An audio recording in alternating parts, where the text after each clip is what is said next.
I know that when people feel like they're respected, valued, seen, and heard, that they're going to be more likely to open up with you. And you want to get to know the real them. Welcome to the Joy Powered Workspace podcast, where we help HR and business leaders embrace joy in the workplace. I'm Susan White, owner of Susan Tinder White Consulting, an HR consulting practice. Joining me is my co-host and very good friend, JoDee Curtis, owner of Purple Ink, a large-scale HR firm that I'm an executive collaborator with. We devoted a Joy Powered Workspace podcast episode to interviewing that was entitled Interview Hacking back in September of 2018, where we talked about interviewing as a candidate and also as an employer. In that episode, we talk about different interviewing formats, about being careful to ask legal questions, and the importance of remembering the candidates are evaluating us as much as we are evaluating them during the entire candidate experience. So in this episode, we're going a little different direction. We want to focus on interviewing best practices that we've gathered from our personal experience with over 70 years of combined hiring experience. I know, JoDee, to make you choke. Yeah. I didn't give the exact number, but it's over 70 years of combined hiring experience in large, medium, and small organizations. We both have career coached hundreds of job candidates, which I think has given us insights into the candidate experience. And to go broader than just our own headspace on this topic, we conducted an informal survey with our network to learn what other experts believe are some of the best interviewing questions that we can be asking job candidates to figure out if they are the right person for the job. So let's start out by talking about an article in hraddict.com that was posted October 12th, 2023, entitled 10 Best Interviewing Techniques for Employers, written by Mike Daly. JoDee, I looked at all of these, and I really do think these are good things for us all to keep in mind. Whether you're a business leader listening today or an HR professional, let's think about how we are conducting our interviews. So why don't we go back and forth and talk about each one of these? Do you want to kick it off for us? Sure. So number one is to listen actively, staying present, both physically, emotionally, and mentally in the moment, which isn't always easy to do. You know, sometimes you think early on, oh, I'm not sure this is the right person, and easy to check out a bit. So It is. Or you've got other appointments going on that day, or this is like the 12th person you've interviewed. Yeah. But you owe it to yourself, to your organization, and that individual, I think, to stay present. And it's exhausting. Yeah. Great, excellent way to start us out. The second thing that Daly mentions is make sure you're asking open-ended questions. I do think we in HR are good at this. We do know that we want the person to open up, and we're not there to tell. We're there to learn and to understand. We're going to give you some examples of good open-ended questions before this episode is over. Number three is to be consistent. And I have to admit, I struggle with this one. I understand the importance of it, that we ask the same questions to every candidate for the same job. And that's about being fair and equitable and, you know, just consistent throughout the process. The way that I do it best is to prepare an interview script, right? Which helps to ensure that fairness and reduce bias amongst candidates. You know, you might even think about considering interviewing at the same time each day. So you bring energy to each candidate, because I've had a lot of those days where you mentioned like you're on your 12th candidate of the day. And it's really hard to bring that same to those. That's so true. Yeah. Number 4, it's important in an interview to build rapport. And I know that when people feel like they're respected, valued, seen, and heard, that they're going to be more likely to open up with you. And you want to get to know the real them. So you want to use good interview, etiquette, be on time, stay on time, let the person know how much time you have. You should engage in some small talk. You have to be careful to make sure it doesn't go down a path of you learning something about them that you shouldn't know. But you should be able to get a good conversation started. Perhaps you talk about the weather. Maybe you talk about the sporting event in your locale, whatever. I do think you want to make sure that good etiquette and good rapport building is to let them know how the interview is going to run, what kind of questions you're going to ask, that there's going to be time for them to ask you questions. Before this interview is over, I'm going to tell you what our next steps are. I just think it's important you treat them with respect. And I guess the final point is give them some type of a refreshment. Offer them water or coffee or something so they have time. If their mouth gets dry, they're probably nervous, that they can take a sip, they can pause, they can breathe for a nanosecond. So I would really focus, number 4, on building good rapport. Number 5 is to conclude effectively, thanking them for their time. They've taken time maybe to drive there, to be on Zoom with you, however that might work. And, a lot of times interview candidates pour out their hopes and dreams with so Yes. being respectful and thankful for their time, even, if you think they might be the right fit for the role or not. I'd also encourage them to ask questions throughout the process, or again, if you've set the tone that they'll have time at the end, that can be okay as well. And always let them know when you will get back to them. Is it going to be a day or a week or 3 months, right? At least set an expectation for them on when you will be in touch and how you'll be in touch. If you'll Mm, call them, email them, text them. I don't think too many people mail letters anymore like we used to, mm, but whatever works. And please respond to every single candidate one way or mm. another. Yeah, and I think it hurts all of our reps as business leaders, as HR professionals, when companies don't get back to candidates. Yeah, it crushes me. So please, if you're listening, don't do that. Be sure you get back to everybody.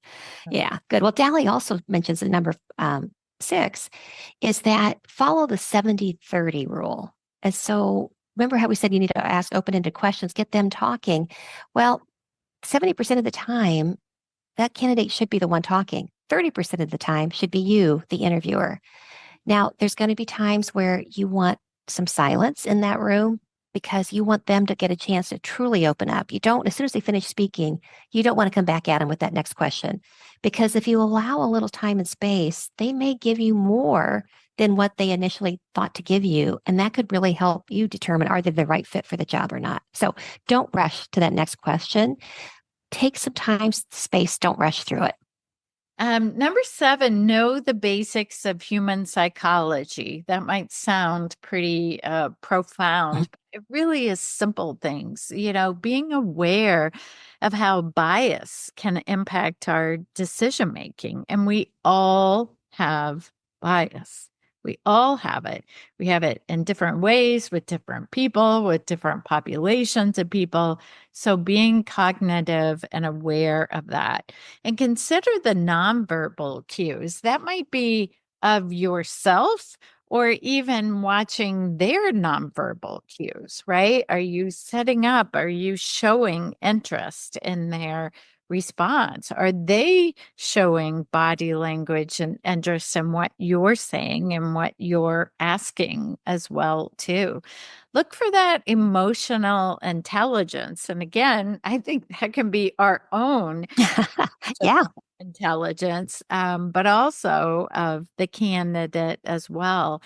And remember that they likely, and maybe sometimes I think interviewers, if you don't do it very often, can be more stressed or anxious than the candidate. But, it can certainly be difficult for candidates who might be under stress or anxious about going through the process or being rejected, or maybe they've recently lost their role, which is why they're looking, and certainly, motivated to find something new or motivated by lots of different reasons. So be cognizant of all of that as well, too.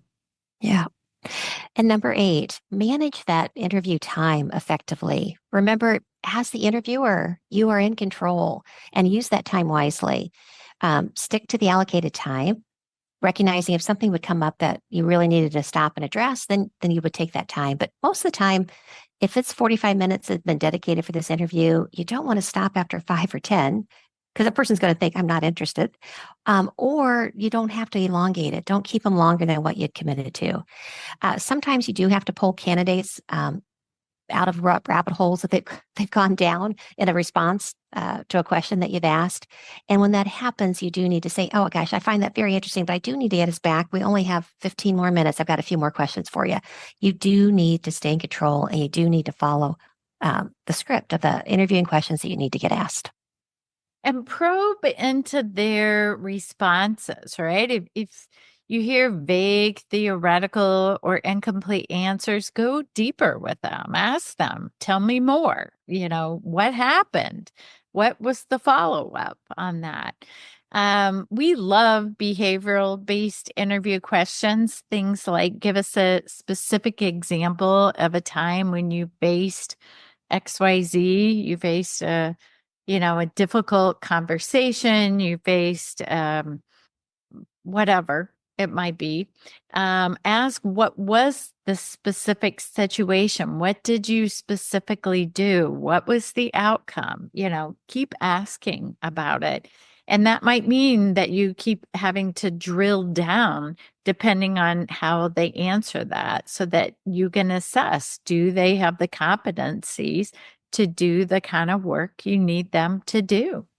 Yeah, absolutely. And Daly in his article made number 10 seek those specific examples. And as a reminder to many of you that are listening, the STAR approach is still the best way to get to a behavioral interviewing response. And that is explain the S is the situation, the T is what was the task that needed to be completed, A, what specific action did you take, and R, what were the results? So easy way to remember how to structure a behavioral interviewing question. Okay, those were the 10 tips. Now, what we want to do is talk about the results from our informal surveying about what are some of the best interviewing questions that you like to ask that really yields good decisions for you in your selection process. So let's start. I'm going to go with our first question. And I have not named the people that were kind enough to respond, although they all told me who they were. They are, trust me, they are what I think are first class, top notch interviewers with organizations that have been hiring high quality people for a long time. So the first one was describe a workplace culture in which you've thrived. What values were emphasized there that you really connected with? I think this is a really helpful question. If you're trying to figure out if a person is a good fit for your culture, do they value the things the organization values? Will they find their home? Will they be really, truly engaged about your organization's mission? So the particular person who responded to us with that question said they like to see what the candidate leads with, as that might be the most apt way to know what their passion is, and you can figure out if there's a match to your company. Another interview question we had was, what is something your supervisor or boss has complimented you on? And what is something you are working to improve? And the why on that is it's an easier way to get people to respond to their strengths and realize an area that they are good at, right? So I think a better question than just saying, what are your strengths? But what do other people compliment you on? It seems that the candidate is able to respond to this easier, especially those that find it difficult to talk about themselves or maybe to brag about themselves. We can all be our own worst critic. So True. when they think about it through this lens, it helps them to see what others see in them. And on the second part, what is something you are working to improve is sort of another way of asking gently about their weakness, but in a way that shows that they have identified that area and have made an attempt to improve. Number 3 question we got is if money were no object and nobody could say no, what would you do with your career? And that, once again, I think it's going to help you determine, is your place of employment really where that person's going to fit in, and be engaged and be happy? Number four, I think this is my favorite question that we got from the survey that I have never asked this before, but I sure will going forward. They said, what do you see as a gap between your skills and this job? And Mm. how would you close it? Um, I just think that is really powerful way of saying, I think we're all always as interviewers trying to figure that out. What's True. why not just ask them what they Mhm. see as the gap? So I love that. Our fifth question came from an expert who said they try very hard to find something real world happening in this particular organization with this particular role to see how the person would respond real time. So here's an example. We are going through talent reviews right now, and our managers are struggling to understand what high potential means. How would you help them understand what that means? Mm. Or what do you do with the talent review outcomes in your organization today? How would you recommend we do that? So it's really trying to them to think through a real world issue that really helps you understand, are they going to be a fit? So, number six, what gives you energy and what takes away energy in your work? I think that's powerful too. And, Susan and I are both big fans of Clifton Strengths, which is likely that what gives them energy is their strengths, and what takes away energy are things that are not their strengths or that they get frustrated in doing. So I think that's powerful to help you think about those. And, are the things that take away energy from them things that are a big the job? So. Right. Number seven, kind of goes back to what has your boss said to you before? Different way of phrasing it. What has been the most constructive criticism you have received? In other words, what has someone told you about yourself that you've really taken to heart and either worked on to improve or enhance? Next question. It was tell me about the onboarding process at your most recent position. What worked well for you and what could have been done differently? It's kind of a more specific spin on the question you asked earlier about specific challenges or specific issues. And the next question we received was, tell me about a specific mistake that you have made and what happened as a result of it. Ouch. That would be a little hard for me to answer, but I Yeah. would. Yeah. Yeah. Yeah. The interviewer likes to see what an applicant is willing to admit, that they and admit that they do make mistakes, that they own the mistake, and that they hopefully handled the follow up, the communications. They worked to repair that situation and created a process so it wouldn't happen again. Here's an interesting one I like too. What are some misperceptions about you? What do people think about you, but isn't true? I think the interesting thing about that is you may be surprised what people reveal. It is much easier for them to be forthcoming with this line of questioning than asking them about weaknesses or development areas. So, Ever since I got that question, I have been thinking about it. Yeah, I find it, I think it's a really good question. Real yeah. kind of breaks things open. And then the final question, which is my favorite that I always include, is what haven't I asked you about that you want me to know? And there's been times where people told me something that actually absolutely convinced me we got to hire this person, or it has convinced me that this is not the person for us. So I love it. What should I know about you that I haven't asked about? So JoDee, I've got to ask, as we always ask guests, I'm going to ask you, what do you find joyful in interviewing?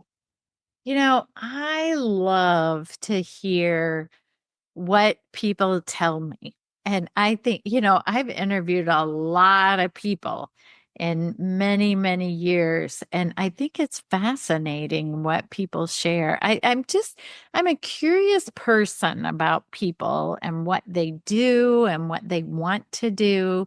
And so I love just learning more about people in general. And again, whether I think they'll be a fit or not, I think it's interesting to hear what people have to say in the interview process. that. I am so with you. I never tire of meeting new people. I never tire of understanding what makes them tick, how they got to where they are, what it is they want to do. Now, honestly, I do get tired talking about the job that we have or talking about the benefits or, well, I'd much rather listen that 70-30. I'd like it to be about 95 of them, 5% me, because I find that part very fascinating. But I know that it's just as important. They're evaluating us. And so I need to bring my A game and take my 30% of the conversation seriously. I just don't get as much energy from it as I do from listening. Yeah, agree. So, speaking of questions, we have a very interesting listener question today. Someone wrote, how can I get along with people in the workplace who I don't like or who don't like me? Ugh. Oh my gosh. I really do like this question, probably because I can relate to it so well. I cannot imagine, JoDee, that you probably can relate to this like I can, because I can't imagine you not liking someone, nor anybody not liking you. I can't. I'm sure there's people right now who are saying, like, me. I I'd put money on that's not the case. Anyways, I look back on my career. I know that there have always been people that I was not their cup of tea. It could have been my get the job done at all costs attitude, which may have caused me to be viewed as uncaring to personal needs, or my really high expectations of myself and others, which some felt were unrealistic, or my sometimes too positive style that felt disingenuous or naive to others. So I've got a lot of reasons out there people may not like me in the world of work.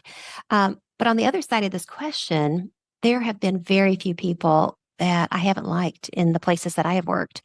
From early on, if I had a chance to get to know someone, I almost always find something about them that I like. Even if they've got things that I don't particularly care for, there's something in there that I like. Now, even people who were not fans of mine, I still found things in them I admired. So, my suggestions for this listener, for those you don't like, and for those who don't like you, my advice is really the same. First of all, challenge yourself to spend time with that person and get to know them at the human level. What made them the way they are? I'm hoping you're going to find something in there to appreciate, if not like. And the same is true for them. I'm hoping by spending more time with you that they can find something to relate to you on and maybe even begin to like you. Mhm. My second Love suggestion is consider being even more transparent by having a relationship reset conversation when it's necessary.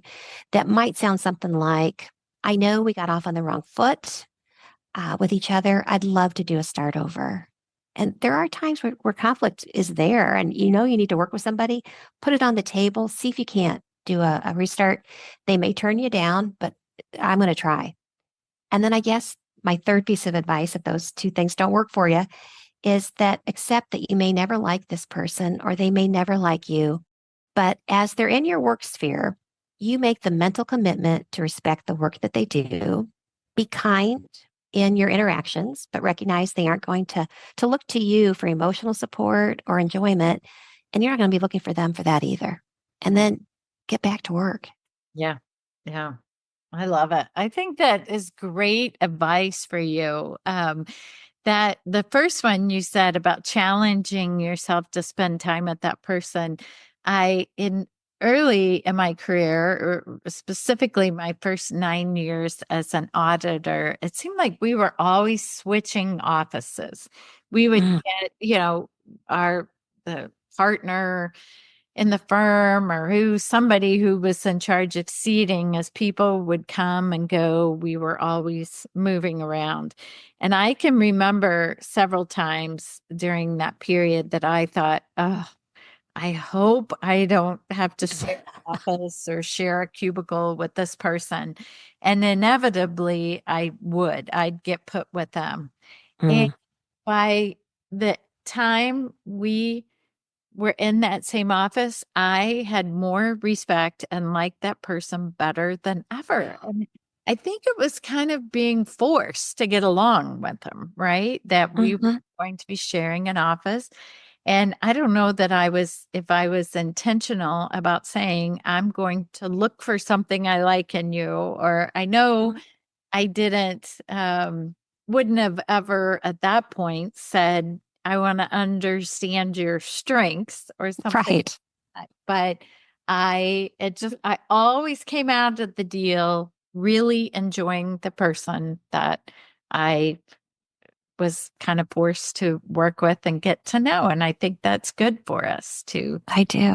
even though It made it wasn't my choice per se. I made it work.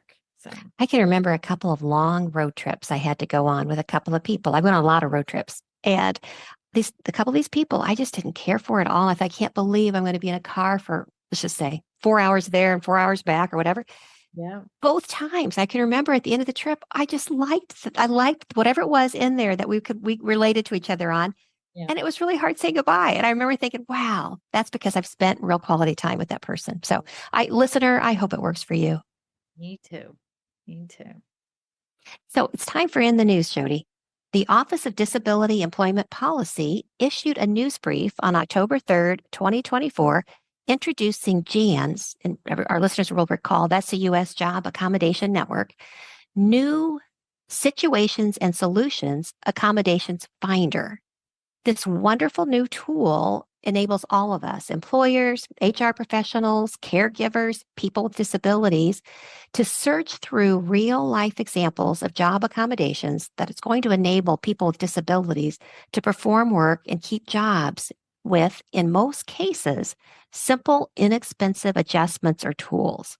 This is a free database where you can search by disability, by limitation, or occupation to get job accommodation guidance to meet the need. We will include a link to this news brief as well as a link to the finder in our show notes. Anything we can do to make employing more people with disabilities, the better for our organizations, for our people, and for the world. Well, thanks for tuning in today, and make it a joy-powered day. Thank you. If you would like SHRM recertification credit for listening to this podcast, please visit getjoypowered.com/SHRM.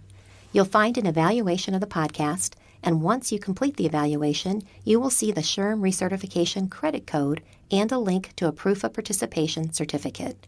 Again, that's getjoypowered.com/SHRM. Thank you for listening, and thanks for your dedication to the HR profession.